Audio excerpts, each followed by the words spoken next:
Hey, how's it going, Jose? Jose, what's up? What's going on? What's going on? Is that your real background? If it is, it's insane, I dude. wish it was, bro. I wish Oh it was. man. That's a That- downloaded background. I like it. That's sick. If that was your real background, I'd be like, I'm coming to hang out for a week For or real, two. man. That's Come sweet. on.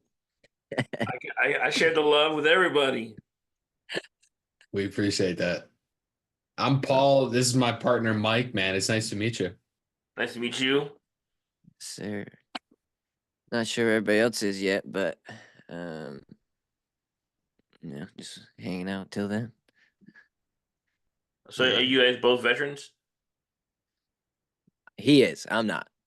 I'm Gotcha. a honorable mention. My family were both my parents were in the Navy for 20 plus years, so I get the little. Nice. Hey, trust me, 20 years in the Navy, that's a commitment because Hmm. especially when you got not shore duty, but when you're out at sea, you're gone forever, it seems like. Yeah.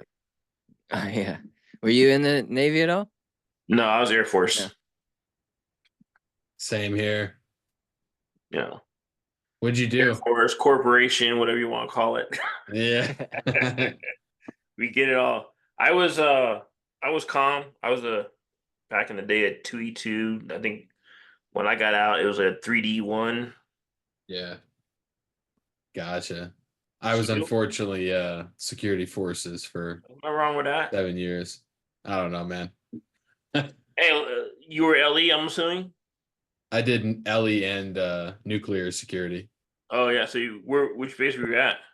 I did two nuke bases back to back. So I was at Aviano and Okay. then I did Whiteman. I'd be glad you didn't do FE. Amen, brother. You can take that to the bank and deposit it. I did 5 years there, bro. Actually, five and Yeah, a half. And I that's a went. shame. I kid you not. In that time frame, I've been to every math and every freaking LF. Yeah, I'm sure you were. I I heard was buddies always talking about that, man. Out in the missile field. Craziness. well. I mean, think about it.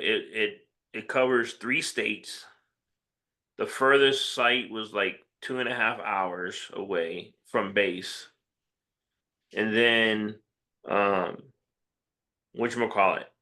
Being a missile cop, your schedule is like an 8-0. So like you got like no time to yourself. You know what I'm saying? I don't understand how they could do it because I would be one of those like, look, this is my day off. I'm not coming in doing like training for whatever. You know what I mean? I'm not doing shooting. You picked that on the day that I'm on duty. This is my off day. I want my off day. And when I was at FE, I was it was during oddly enough, it was 9/11 happened. I was in ALS and they realized they didn't have what you call it enough augmentees. Yeah. So they tried to go to Delta, realized they didn't. Their list was all outdated, so we all had to go through training for that. And like 12, 14-hour days and 8 O's, no way. Thank you. Nah, that's suicide, bro. Yeah. Yeah, that's I man. And then And be like then a math overwatch when they're doing maintenance and stuff. No, sir. My hat's off to all of them. I tell them too. man, yeah, man, that's I can't even imagine it because me, it was obviously I'm not out in the field. I'm like, essentially just stuck in one place for X amount. But I remember, dude, there was one time we had like it was supposed to be like a 30-minute fix, and they Yep. ended up breaking one of the mechanisms that like raises the stuff in and out of the vault. Shit. And so they were like, hey guys, might be another hour or two. And then it turned into a 3-day op where we had Yep. to have 360 security on every single pass. And we were like, bro, Right. I'm out there in shorts. And it's fucking, 30 degrees and raining sideways. Yeah. Good times, man. Good old What days. up, bro? What's up, Mando? What up? What up? What's going on, kid? Chilling, chilling. That's what's up. Oh, So you talking shop over here? you know, as vets do it, man. We get together talking shop. We could be here forever. And we Yeah. instant family. So, For sure. What's good, fellas? What's good with y'all? what Dana, bro? What's up, Dana? Hanging in there, hanging in there. What I up? don't What know up? what link I was on.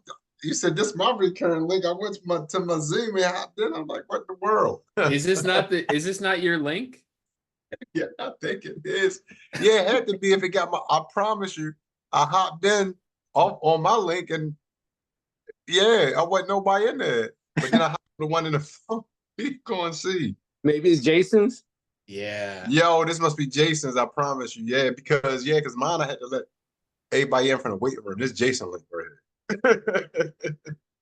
God. Oh, so we need to make sure that we have somebody recording this because Jay's not going to be here. It says it's recording. Yeah, it Up in It the says top. recording. As soon as I jumped on. Yeah. Okay. Okay. So we good then. Good then. Oh, I see it now. Yeah, I gotcha. Oh yeah, I ain't shucks. I ain't paying no mind to it. Right? That's Right it. Same there. here. One of them days, y'all put on my Instagram, I put something about patience is the key. Boy, today wasn't patience is the key day. Jesus Christ. Lion. man, I tell you. Mando, I put that video up, bro. Which one? The one that you sent me with all together from Kalispell. Oh, awesome. 46 minutes, bro. Because I added the part that was inside the car. Okay. Yeah. Yeah, we had an adventure, brothers. Tell us about it, man. How was it? How was Kalispell? How was it? It was That was awesome. nice. It was awesome. We met up in the airport. Like he was already. I got there. I had text Jason. Like we got there on the same time, and then Jason had rented a car, and then we went to the parking lot. And Jose's there, and he's waiting on other people. So we linked up immediately, and then we took it from there. We went to the hotel, hung out. Did Pace have that first meetup that day? Did he? Or it was the next morning, right? It was the next. Well, we did the one at Michael's. Matt Nannon. Right. We did a meetup at Mike's crib. He has a Airbnb, so that was on the first day. That was like our off day. Yeah. So kind of the meetup spot. So we all linked up there. A bunch of, I guess everybody was in that little town, in that little house. Yeah. He tried to put like 100 people town. in a 1,100 square foot home. I'm like, boy, what's wrong with you? So that was the first day, and that was cool. So we all hung out. I think there was another meetup also, right? Was there an RV meetup that day as well? Supposed to be like, yeah. So the Airbnb one started like from 3 to no. I want to say 3 to 5, but that's a lie. I think it was like it's probably 3 to 7 because the RV park was like right after. Yeah. And then supposedly that got canceled and got pushed to the next day, which I didn't go to that either. So yeah, I didn't go to that. So yeah, and then next day we had a little meet and greet with Pace and Jerry. And while we're there, there's this one particular gentleman, and he kind of made the whole room spin. And I met, he was the first person I met actually when that same morning. It just was like destined. So his name is Thomas Hill, right? Tommy. So he introduced me to this new word called Godfidence. So I was like, oh, I'm gonna take that word for you. Thank you. And then he was just a character in a good way. And he created an opportunity, something out of nothing. He met a couple in the air in his flight, connected flight to Kalispell, that they were in prison ministry and they were looking for a property in Montana. Story. And then somehow Jose got linked into it. I don't know what part he interjected in there, but he was in there in the mix. And then him and Tommy connected. I think they made a call on a property.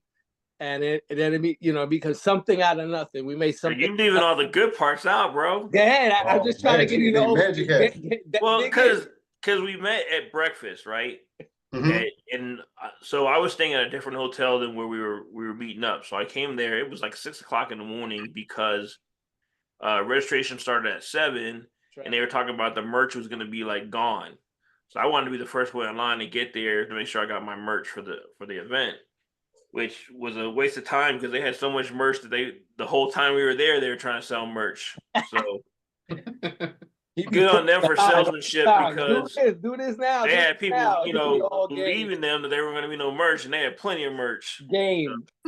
Say merch That's some good salesmanship on their part. But anyway, 6 o'clock. The reason why I say that because it's 6 o'clock in the morning, right? So Mando told you the story. We're sitting there at the table. He tells us a story. I said, "Hold up 1 second." So I have Privy on my phone. So I pull up Privy. I put the filters in 3-bedroom, 2-bath, under 400K, Kalispell, Montana.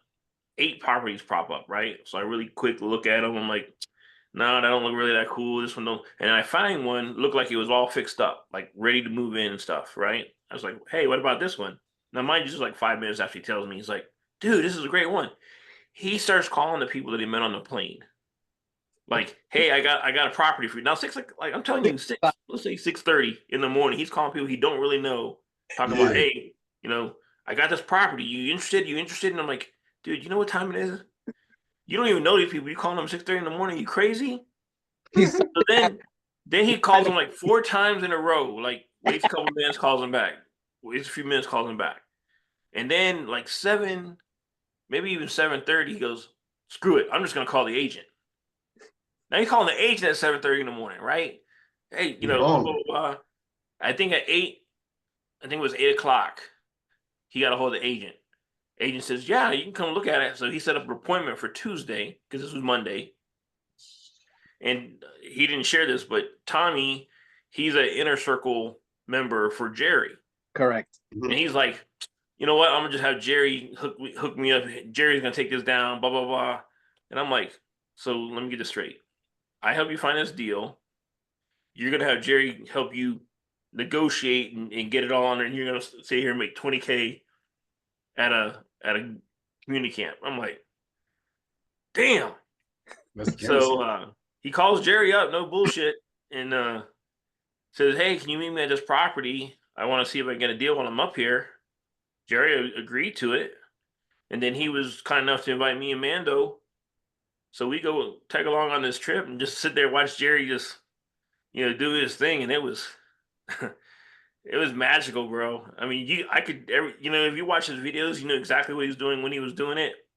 And I was like, oh, that's why you're doing that. Oh, that's why you're doing this, And yeah, he pulled it all together at the end, basically saying, my number may be too low, but now I got you as a resource, and now we have a relationship. So, hey, this one doesn't work out. Let's start doing some other deals. So he let it believe like I can walk away from this anytime. The reason why I'm here is to meet you. Mm-hmm. I was like, that's some slicks right there. That's gangster. Yeah. You got no first part of the team, pretty much. Yeah. So gangster. I love it. And then he solidified it by kind of sharing where he lived off of Lake Blaine. And the agent had a house off Lake Blaine, so that kind of was a rapport builder with him. Like, oh, you live in this house. Oh, you have that boat. So instant credibility for him because she didn't know who he was. Yeah. And yeah, that was a great time, dude. I mean, I took so many nuggets away from that. We were there like an hour and a half, I think. Yeah, about. Good old magic, man. Things happen. We was privileged. It was gonna be like that. We was privileged to be out there, to be connected with him. And I wasn't even tagging along, but I just told Tommy, make sure that you have someone. I even said, make sure if Jose goes to you, have him create some content. Have his phone out, have it recorded. Because you're the one here that has this opportunity and you're riding along with Jerry in community camp. You're a one of one. So take full advantage of it. And I ended up the camera guy in the car. Yeah. Content is king, man. That's everything. But yeah, we built a rapport with Jerry. We had after he did his thing, like a master class, then we did a little follow-up outside, a little Q&A, like saying, what do you learn? What was the experience? How would you handle it? So that was awesome as well. And we got to spend some time with him, right? We got to separate from the pack a little bit, let's say. Yeah. Right? That's a blessing right there. So that was cool. And so kind of we shared that experience with him. So that was awesome. And then Tommy was just the life of the party after that. Oh yeah, everybody knew him. He told everybody that deal. I'm telling you, there were 400 people there. 400 people knew what was going on. Tell them about the hoedown. So I created he didn't have no social media presence. He's just not in that space. So I created a page for him, and I became his media guy. I had like, Yeah. I was literally, he was introducing me as his media guy. So he sets up, he's all in Jerry's world. He's talking to them. I don't know, somebody down with Jerry and introduces me to this person. This is my media guy. He's running my page and all this. I'm like, wow, I just became this cool, and they exchanged numbers. And man, he was a big dreamer. Then I got kind of fired because he ran into someone else who I think it was Marlon. He brought a guy, a video creator, so a photographer, videographer. So he linked with him because they went on a helicopter ride earlier. So they had a relationship already, and Marlon had a camera guy. So he just tagged along with that. And we were talking, and he introduced the kid as, yo, this is my social media guy. I was like, Tommy, you fired me already? You know what I'm saying? He was forgot your name. Yeah, and he was so awesome. He's like, don't worry, I'll find something else for you to do. Dang, yeah. Yo, what a character. Man, I'm telling you, this guy. That's not even the best part. Well, I don't know. You know the best parts. I know him, but the best part was this cat. He like he said, he wants to talk. There were 400 people there. He probably talked to 350 of them. And after an hour, he's like, I'm tired of telling my story. I said, I want to tell my story one more time, and that's it. I want to set up. Now, mind you, this is like a party for the whole group. This dude tried to take the party over. He wanted to set up an interview with him and Jerry, right, where everybody was focused on him and Jerry so he could tell this story and let everybody know what happened. And then, Pace and Jerry are outside taking pictures, family pictures with everybody, right? This dude felt confident enough to walk all the way over, cut the line, get all the way up to the front, see that Jerry's in there. Now he's sitting there taking pictures with other people. He was inches from grabbing Jerry and say, hey, you and I need to go do this right now. Dude, do you know who you're talking to? You just don't tell somebody that, hey, we're gonna go do this, and I'm gonna set this up. This isn't even your event. You haven't even asked the host if it's okay if you do this. You just can't just say I'm gonna do this arbitrarily. Wow. But he did it. It's one of those, I'm gonna do it and ask for forgiveness later kind of thing. I was like, guy got balls. He said go super hard. Super hard. That's his gift. His gift no, might be to go hard. That's wild. History man. favors the bold, man. Yeah. Well, I look at it like this, right? And Mando will attest to this. I gave him that information, and I didn't think he was going to do anything with it. So I said, hey, this is yours. Do it what you want. If something comes up, you just let everybody know that I helped you get it, right? Mm-hmm. So you're going to be my market guy. So then, a few hours later, I find out he's going on an appointment about to make 20K. I was like, damn, what the hell was I doing? I could have got half of that shit. And then, whatchamacallit? We were in the meeting that Monday morning, and he's like, he decides to tell Pace about us having this meeting at breakfast. He goes, oh yeah, my dude Jose. And I was like, whoa, I don't know you like that. Don't we put my name out there? Because I don't know if I want to be associated with you yet. Just calm down. So, but he's good people, man. He was fun. He was fun to be around. He was. He has a pretty good story himself too, Wow, good old energy, man. Freaking firecracker. Yeah. Yeah, that was cool. But yeah, the trip was amazing. The connections, as always, how that works. You just get to reconnect with people you kind of met already. This group was a little more sporadic because people were in Airbnbs and RVs, some hotels. So it was a little more sporadic. It wasn't as condensed, let's say, as staying in all together in the same place. Oh, yeah.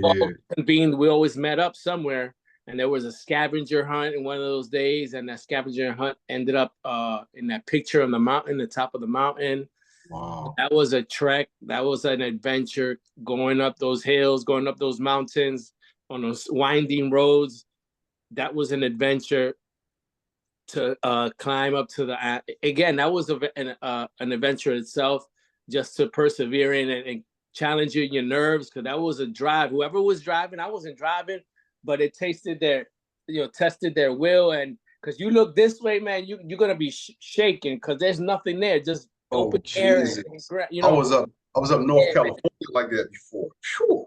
Yeah, so it was an easy track. So that was an adventure. And then when we got up there, then we did a hike to the top to Logan's Peak. So that was awesome as well. That was a great that was the Mount Everest, let's say. That was the point, say, where everyone kind of met at the top, and that's when we did the full stuff. That was awesome as well, man. Again, you know how it's just incredible when you get to be surrounded around your people, right? And and all that. So it's always fun, and you meet new people. I met some great new people. Again, you know what I'm saying? It just doesn't stop, man. It just doesn't stop. You're a handshake away, and it happens all the time in these events. Yep. Right place at the right time. Happens all the time with Pace in these events. That's a blessing, man. I might actually found a couple that wants to partner with me on a deal. I met them back in May, but since we've every time we go to these events, we're running into each other and stuff.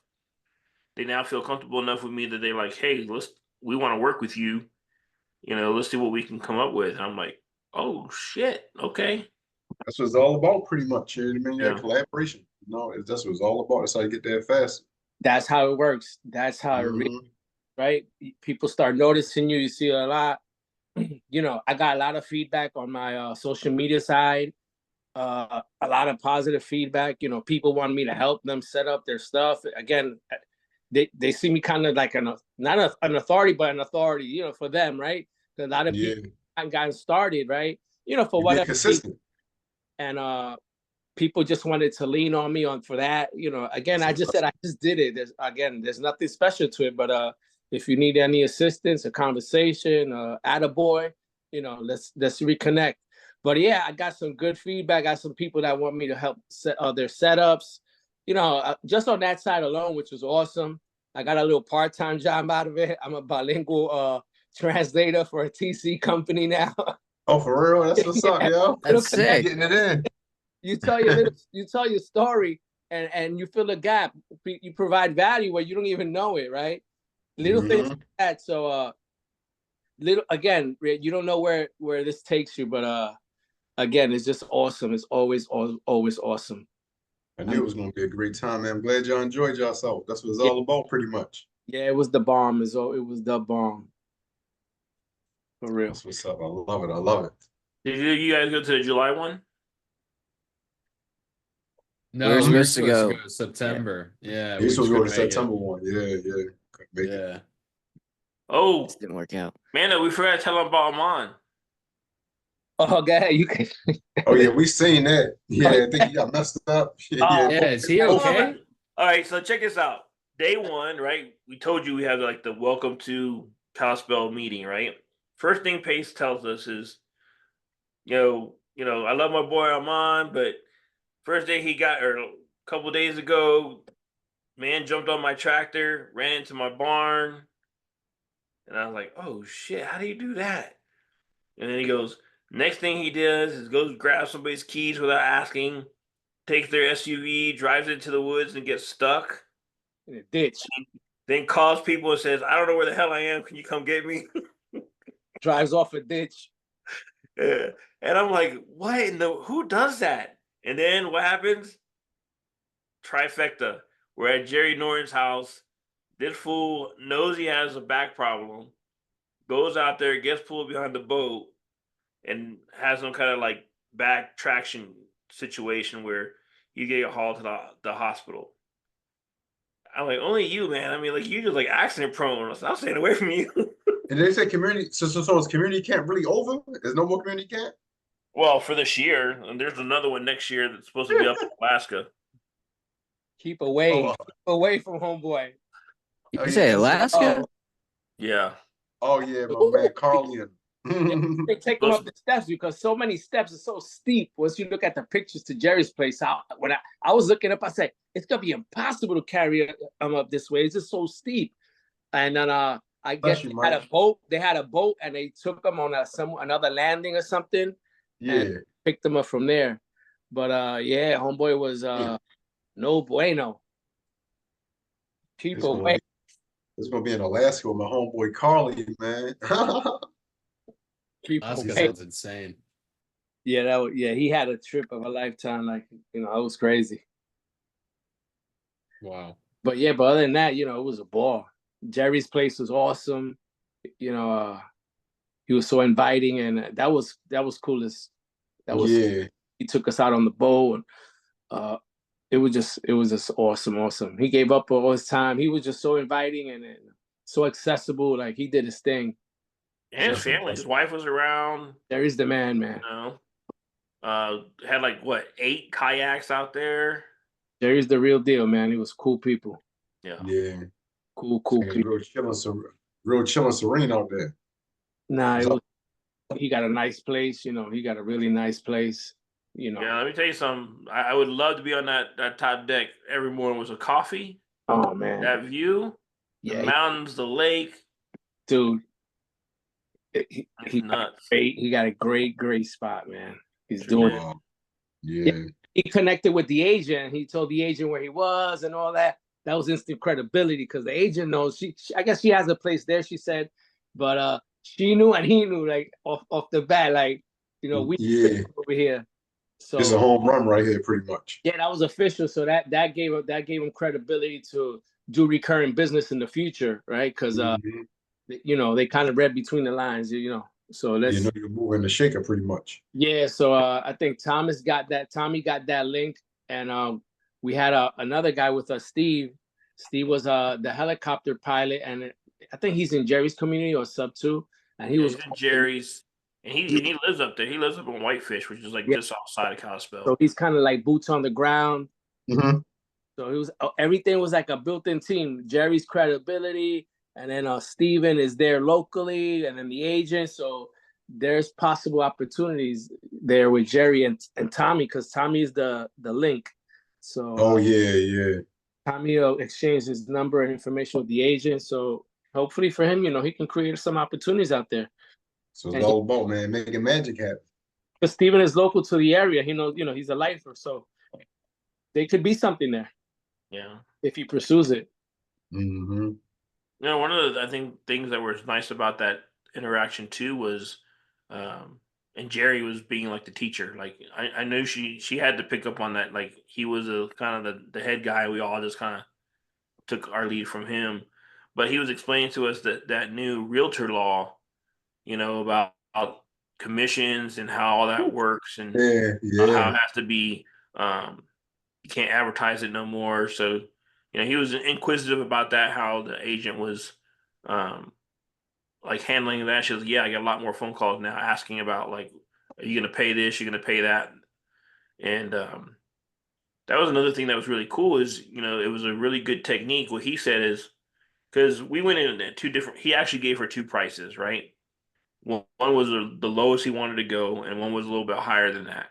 And he goes, I want you to ask the seller, would you feel, how would you feel like not paying my commission? They're willing to pay my commission for you, And he said, if he says yes, give him this number. If he doesn't care, he's like, no, I'll pay your commission and give him that number. Yeah. I was like, oh, that's cool. Okay, I like that strategy. Kind of enticing, but he's like, keep this in your pocket. I'm like, nice, I like that. You got the commission baked in, not the commission not baked in on the other. Right. Well, I mean, again, it makes your offer stronger, right? If you're paying the commission, that means it doesn't have to come out of what you got their they're selling net proceeds. So it's basically a wash, but it just sounds better. Basically, yeah. No. You don't have to pay him, I got him, but it's still the same thing, just moving the numbers. Exactly. I love it. Because the net is 0, right? So like in this example, it was like, oh, if he doesn't want me to pay, I'll pay $278, right? And if he does want me to pay, I'll pay $285. The $285 included the difference between the 278 and the 285 Same was the thing, yeah. commission that we was going to pay. So it was coming out either way. It still is, like a zero net, like I said. So Yeah, that was pretty he awesome. on the pain points as well. Like he identified there was a elementary school across the street. So he anchored that maybe as a pain point why it was still on market for so many days. Oh yeah. So he kind of highlighted that as the pain point, like this must be the reason why this property is not selling because of this. It's it's maybe undesirable for a long-term tenant. So and so.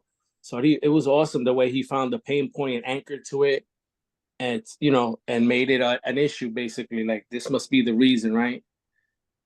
Identifying the pains in the situation and give yourself some leverage, create some leverage basically, It right? seemed like it was a cool little masterclass.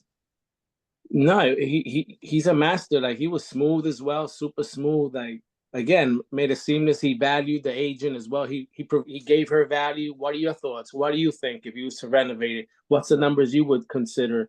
So he made her feel like a pro as well in the conversation. So he didn't reduce her, he seduced her, right? So he made her feel a certain type of way.